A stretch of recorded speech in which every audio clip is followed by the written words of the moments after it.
Muito bom dia, meu querido irmão, minha querida irmã, amigos do coração. Tudo bem com vocês? Eu desejo as maiores bênçãos do Senhor para vocês, para a família de vocês. Sigam firmes com o Senhor Jesus. Hoje nós vamos conversar sobre o tempo de Deus e os propósitos. Fica aí, logo depois da vinheta.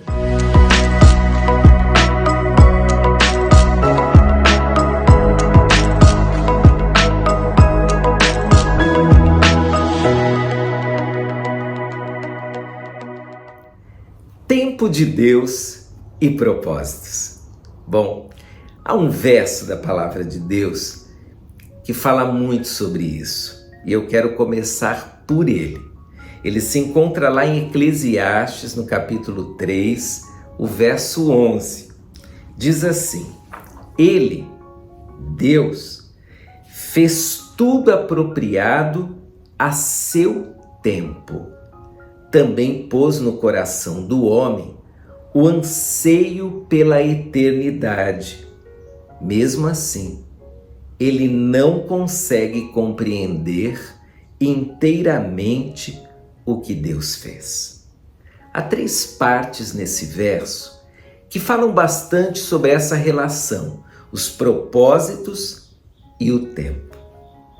A primeira relação que nós encontramos nesse verso é de que Deus criou o tempo e nós precisamos ajustar os nossos propósitos ao tempo de Deus. Nós queremos fazer muita coisa na vida, você quer, eu quero também. Nós nos esforçamos para fazer muitas coisas, nós lutamos por muitas coisas, mas a verdade é, queridos, que muito do nosso esforço às vezes despreza o tempo de Deus. Muito do nosso planejamento desconsidera o tempo de Deus. E aí o que acontece? Bons propósitos e bons planos acabam se frustrando simplesmente porque não é a hora deles acontecerem. Às vezes a gente pensa assim, mas isso é tão bom, por que não aconteceu? Porque não é o tempo.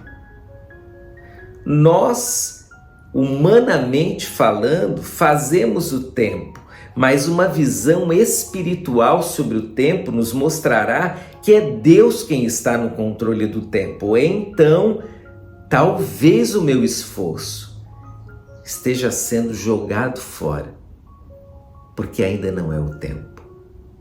A primeira relação, portanto, entre tempo e propósito é que Deus cria o tempo e os propósitos precisam estar no tempo de Deus. Segunda relação está na frase seguinte, que diz: também pôs no coração do homem o anseio pela eternidade. Os meus propósitos precisam extrapolar o tempo presente. Essa é a segunda relação entre propósito e tempo. Eu preciso enxergar um pouquinho mais longe. Eu preciso considerar a eternidade. Eu não posso colocar todos os meus propósitos apenas para o hoje, apenas para o agora. Há pessoas que não pensam no futuro e que desprezam a eternidade. Para elas, pouco importa a eternidade. Para elas, pouco importa o tempo.